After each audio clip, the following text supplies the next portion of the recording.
ओम शांति। आजिर साकार महावाक्य 21/8/2026।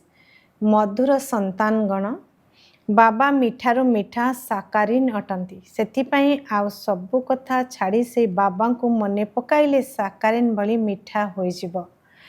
प्रश्न तुमे माने बाबा को द्वारा श्रीमत प्राप्त करी निज भितर क्यों संस्कार भरुच? उत्तर भविष्य बिना मंत्री रे सारा विश्व पर राजत्व करिबार भविष्य राजधानी चलाइबार श्रीमत नेबा पाई ही तुमे माने एठाको आसीच। बाबा तुमको यही श्रीमत दौरान जहाँकि अधाकल्प पर्यंत कहार राय अर्थात परामर्श नेबार आवश्यकता नहीं। राय सेई मानकु नेबाकु पड़ी थाए जहार बुद्धि दुर्बल थाए। गीत तुम्ही हो माता। ओम शांति। मधुर संतान माने गीत शुणिले ए कथा किए कहले जे मधुर रुहानी संतान माने? निश्चय रुहानी बाबा ही कहि परिवे। मधुर संतान माने एबे सम्मुख रे बसचंती और बहु स्नेहर सहित बाबा बुझाउचंती। तुमे जानिछ जे रुहानी बाबा को व्यतीत समस्त को सुख शांति देई दुखरु मुक्त करिया पई सारा दुनिया रे आउ केही नांती। सेति पई दुख रे बाबा को मने पकाई चलचंती। तुमे पिला माने सम्मुख रे बसच जानिछ जे बाबा हमको सुखधामर योग्य कराउछंती। सर्वदा सुखधामर मालिक कराउथबा बाबांको सम्मुख को तुमे आसीच। एबे जानिछ सम्मुख रे सुनिबा और दूर रे रही सुनिबार बहुत अंतर रही। मधुबन रे तुमे सम्मुख रे आसीच। मधुबन प्रसिद्ध अटे। मधुबन वृंदावन रे से माने श्रीकृष्ण को चित्र देखाइछंती किंतु श्रीकृष्ण तो नाहांती। एठारे निराकार बाबा तुम सहित मिशुचंती। तुमको निजको घड़ी को घड़ी आत्मा निश्चय करने को पड़िबो। मु आत्मा बाबा ठारू वर्षा नेउछि। सारा कल्परे एकमात्र समय यह कल्पर सुनेली संगम जुग अटे। यार नाम रखा जाइछि पुरुषोत्तम। यह ही संगम जुग अटे जेउठी सबु मनुष्य मात्र के उत्तम होउछंती। एबे तो सबु मनुष्य मानकर आत्मा तम प्रधान हो जाइछि जहाँ पुणी एबे सत प्रधान होउछि। सत प्रधान हेबा द्वारा मनुष्य उत्तम होउछंती। तम प्रधान हेबा द्वारा मनुष्य कनिष्ठ होउछंती। तेणु आत्मा मानको बाबा बसी सम्मुख रे बुझाउछंती। समस्त अभिनय आत्मा ही करुछि शरीर नुहे। आत्मा शरीर उभय मिलन हेले अभिनय चली थाए। तुम बुद्धि रे आसी जाऊ जे मु आत्मा प्रकृत रे निराकारी दुनिया अथवा शांतिधामर बासिंदा अटे। एकथा केही भी जान नांती ना निजे बुझिचंती ना अन्य मानको बुझाई पारछंती। तुमे बुद्धिर ताला एबे खोली जाइछि। तुमे जानिछ वास्तव रे आत्मा माने परम धाम रे रहउछंती ता निराकारी दुनिया या साकारी दुनिया। एठारे आमे समस्ते आत्मा अभिनेता अटु। प्रथमे आमे अभिनय करने को आसी था क्रमान्वय रे आसुचु और जाउछु। सबु अभिनेता एक संगे आसंती नहीं। भिन्न भिन्न प्रकार अभिनेता आसंती और जाती। नाटक पूरा हेले समस्ते एकत्रित होइथांती। एबे तुमको परिचय मिलिछि आत्मा प्रकृत रे शांति धामर बासिंदा अटे। एटा को अभिनय करने को आसुचु। बाबा सबु समय अभिनय करने को आसुनांती। आम ही अभिनय करी करी तम प्रधान हो जाइछु। एबे तुमको बाबा को सम्मुख रे मूल्य सुनिबा द्वारा बहुत मजा लगुछि। निजे मूल्य पड़ले एते मजा आसे नहीं। तुमे एठारे सम्मुख रे अछ ना तेबे प्रथम सत्ययुगी आदि सनातन देवी देवता धर्म अवलंबी माने ही आसी थांती। तुमे जानिछ भारत देवी देवता मानकर स्थान थिला एबे नुहे। चित्र देखुछ तेणु से माने निश्चय थिले। प्रथम तो आमे देवी देवता थिलु। निजर अभिनय को तो मने रखिबा ना भूली जिबा। बाबा कहचंती तुमे ई पाठ करिछ या होछि ड्रामा। नुआ दुनिया पुणी पुराणा होछि। प्रथम ऊपर को जो आत्मा माने आसी थांती से माने गोल्डन एज सत्य जुग रे आसी थांती। ए सब कथा एबे तुम बुद्धि रे अछि। सत्य जुग रे आदि रे तुमे माने अभिनय करिया पे आसीथिल। तुमे विश्वर मालिक महाराज महारानी थिल। तुमर राजधानी थिला। एबे तो राजधानी नहीं। एबे तुमे शिखुछ आमे राजत्व किपरि चलाइबु। सेठारे मंत्री रहिबे नहीं। राय देला वालार आवश्यकता नहीं। सेमान तो श्रीमत द्वारा श्रेष्ठ रु श्रेष्ठ हो जाउछंती। तेणु आउ कहार राय नेबार आवश्यकता नहीं। जदि काठारु राय नियंती तेबे बुझा जिवो एहांक बुद्धि कम अछि। ବର୍ତ୍ତମାନ ମିଳୁଥିବା ଶ୍ରୀମତ ସତ୍ୟ ଯୁଗରେ ମଧ୍ୟ ସ୍ଥାୟୀ ରହିବ। ଏବେ ତୁମର ଆତ୍ମା ସତେଜ ହେଉଛି। ଏବେ ତୁମେ ସନ୍ତାନମାନଙ୍କୁ ଦେୟମାନେ ହେବାକୁ ପଡ଼ିବ। ଶାନ୍ତି ଧାମରୁ ଆସି ଏହି ସ୍ଥୂଳ ବର୍ତ୍ତମାନରେ ତୁମେମାନେ ଟିକିଏ ହୋଇ ବି କଥାବାର୍ତ୍ତା କରୁଛ। କଥାବାର୍ତ୍ତା କରିବା ବିନା କର୍ମ ହୋଇପାରିବ ନାହିଁ। ଏହା ବହୁତ ବୁଝିବାର କଥା। ଯେପରି ବାବାଙ୍କ ପାଖରେ ସମସ୍ତ ଜ୍ଞାନ ରହିଛି, ତ ସେହିପରି ତୁମ ଆତ୍ମାରେ ମଧ୍ୟ ଏବେ ସମସ୍ତ ଜ୍ଞାନ ରହିଛି।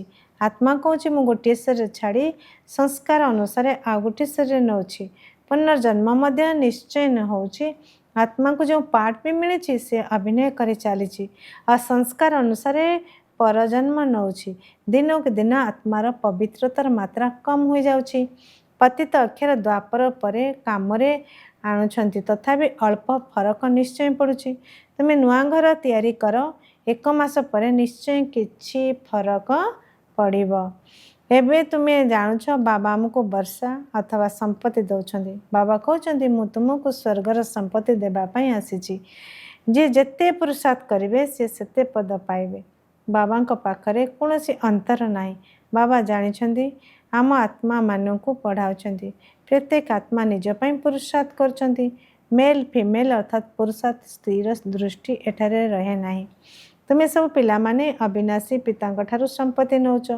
ସମସ୍ତ ଆତ୍ମା ଭାଇ ଭାଇ ଅଟନ୍ତି, ଯାହାକୁ ବାବା ପାଠ ପଢ଼ାଇ ସ୍ୱର୍ଗର ସମ୍ପତ୍ତି ଦେଉଛନ୍ତି।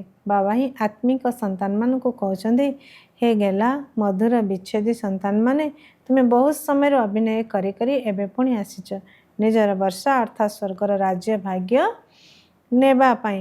ଏହା ମଧ୍ୟ ଡ୍ରାମାରେ ନିର୍ଦ୍ଧାର୍ଯ୍ୟ ହୋଇ ରହିଛି। ପ୍ରାରମ୍ଭରୁ ପାଠ ନିର୍ଦ୍ଧାର୍ଯ୍ୟ ହୋଇ ରହିଛି। ତୁମେ ଆକ୍ଟର ପାଠ କରି ଅଭିନୟ କରି ଚାଲିଛ। ଆତ୍ମା ଅବିନାଶୀ, ଏଥିରେ ଅବିନାଶୀ ପାଠ ଭରି ରହିଛି। ଶରୀର ତ ପରିବର୍ତ୍ତନ ହୋଇ ଚାଲିଥାଏ, ବାକି ଆତ୍ମା କେବଳ ପବିତ୍ରରୁ ଅପବିତ୍ର ହୋଇଥାଏ। ସତ୍ୟ ଯୁଗରେ ହୋଇଥାନ୍ତି ପବିତ୍ର। ଏହାକୁ ପତି ଦୁନିଆ କୁହାଯାଉଛି। ଏବେ ସୁଖଧାମ ସ୍ଥାପନା ହେଉଛି।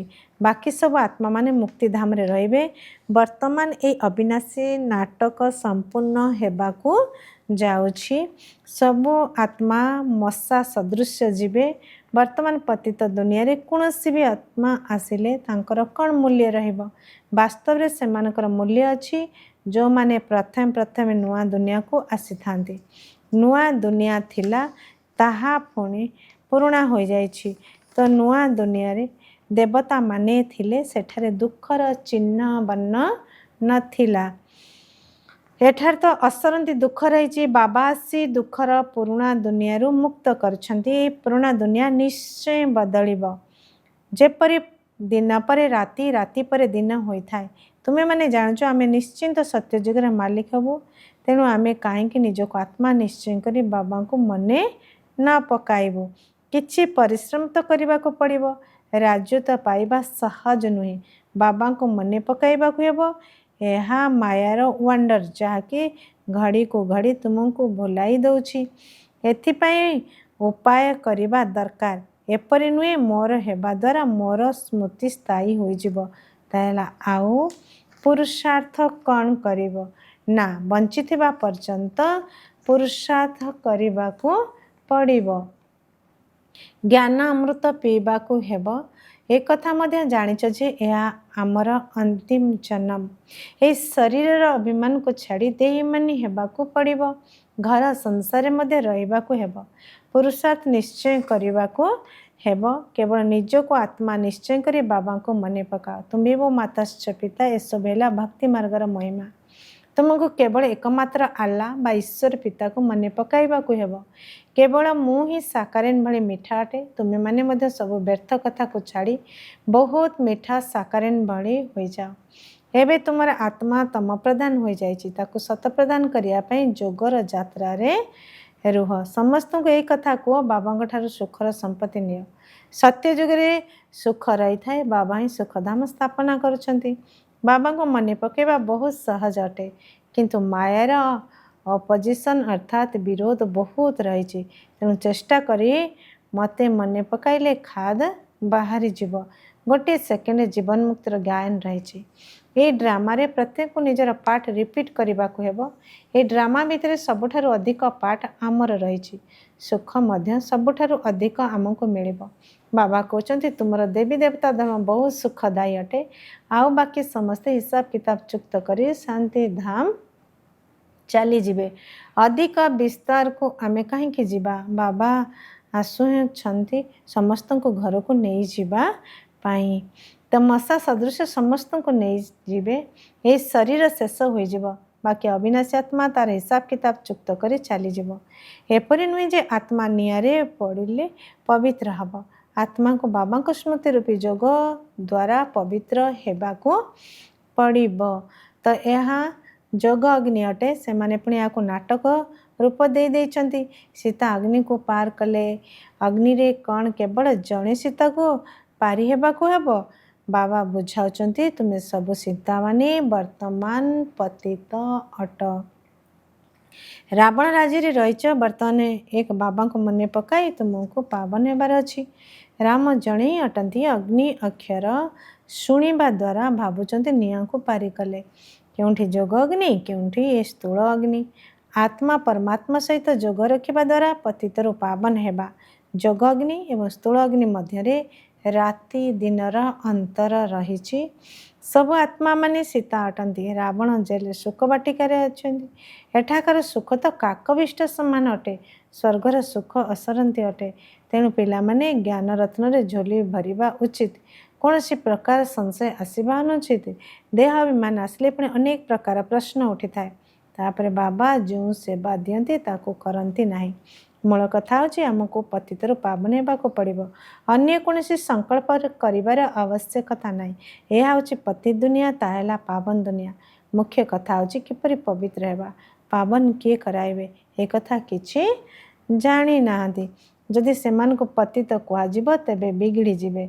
निज को केही बिकारी बोली भाबु नाहंती। कहिथांती समस्त तो गृहस्थ थिले। राम सीता लक्ष्मी नारायणकर मध्य पिला थिला ना। सेठारे पुणी तो पिला जन्म हेबे ए कथा भूली जाउछन्ते। तांको निर्विकारी दुनिया कहा जाए। ताहेला शिवालय बाबा तुम संतान मान को केते उपाय बताउछन्ती। शिव बाबा होचन्ती पिता शिक्षक गुरु जे समस्त को सद्गति दौछन्ती। तो दुनिया तो जदि जड़े गुरुंकर देहांत हो जाए ताहले गुरुंकर गदी बा स्थान तांकर संतान को दे थांती। तेबे से गुरु किपरि कार सद्गति करि परिबे। समस्तंकर सद्गति दाता होचन्ती जड़े। रावण राज्य रे होची दुर्गति। राम राज्य रे होची सद्गति। बाबा समस्तों को पावन करी नहीं जाई थांती। पुणी कई तुरंत पतित हो जाती नहीं। क्रमान्वये निम्नगामी होई थांती। सत प्रधान सत रजतम तुम बुद्धि रे 84 जन्म चक्र रही। तुम्हें बर्तमान जेपरी लाइट हाउस अर्थात आलोक स्तंभ अट। ज्ञान द्वारा एवं चक्र को जाणीगले जे यह किपरि घुरुचे। एवं तुम्हें संतान मान को अन्य समस्त को रास्ता बताइबा को हेब। तुम्हें समस्ते सेना अट। तुम्हें रास्ता बताउथिबा पायलट अट। समस्त को कुआ एवं शांतिधाम सुखधाम को मने पकाओ। कलिजुग दुखधाम को भूली जाओ। आमे तुमको बहुत भल रास्ता बताउछु। पतित पावन जड़े निराकार बाबा अटंती। तांको मने पकाइबा द्वारा तुम्हें पावन होई जिवो। तुम आत्मा उपरे चढ़ीथिबा पाप धोई होई जिवो। भगवान उवाच मन मना भव। शिव भगवान उवाच विनाश काले विपरीत बुद्धि विनाशयन्ति अविनाश काले परम पिता परमात्मा को सहित प्रीति बुद्धि विजयंती। तुमर जेते प्रीति बुद्धि हेब सेते उच्च पद पाइब। देह अभिमान आसले एते उच्च पद पाई पारिब नाही। अच्छा धारणा पाई मुख्य सारांश 1 नंबर ज्ञान रत्न रे निजर बुद्धि रूपी झुलामणि भरिबा को हेब। ज्ञान रे कोनोसी प्रकार संशय उठाइबा अनुचित। जेते संभव बाबा को मने पकाइबार पुरुषार्थ करी पावन हेबा को पड़िबो। बाकी अनेक प्रकार प्रश्न उठाइबा अनुचित। 2 नंबर केवल एक बाबा सहित सच्चा प्रीति रखी बाबा भली मीठा साकारीन हेबा को पड़िबो। आजिर वरदान सर्वदा ज्ञान सूर्य सम्मुख रे रहउथबा अंतर्मुखी सोमानधारी भव। जेपरि सूर्य को सम्मुखें देखिले सूर्यर किरण निश्चिंत पड़िब, सेपरि जो पिलामाने ज्ञान सूर्य बाबा सम्मुखें सर्वदा रही थांती, से माने ज्ञान सूर्यंकर सर्वगुण गुड़िकर किरण निज उपर अनुभव करथांती। सेमानक मुखमंडल अंतर्मुखतार झलक एवं संगम जुगर बा भविष्यतर सर्व सोमान गुड़िकर पलक अर्थात आत्मिक निशा देखा मिलता है। एथिपाई सर्वदा स्मृति रोजे यह अंतिम घड़ी अटे, जेकोसी समय यही शरीर विनाश हो पारे। सेथिपाई सर्वदा प्रीति बुद्धि हुई ज्ञान सूर्य सम्मुखें रही अंतर्मुखतार बा सोमानर अनुभूति रहिबाकु हेब। स्लोगान सर्वदा उड़ीबार कलार उड़ी चलिबा ही जंजाल रूपक पहाड़ को अतिक्रम करिबा। अव्यक्त इशारा अपवित्रता बीज को मध्य समाप्त करी संपूर्ण स्वच्छ अर्थात पवित्र हुआ। पवित्रता ही महानता अटे। यह ही होची योगी जीवनर आधार। जदि टिके भी अंश मात्र के संकल्प रहे मध्य कौनसी प्रकार अपवित्रता रोथब, तेबे पवित्र पिता स्मृति से जी अटंती जेपरी अटंती सेहीपरि आसीपारे नहीं। सेथिपाई संकल्प मध्य अपवित्रता अंश को समाप्त करी संपूर्ण स्वच्छ हुआ। सर्वदा यही स्मृति रोजे मु पूज्यात्मा इस शरीर रूपक मंदिर रे विराजमान अटे। अच्छा, ओम शांति।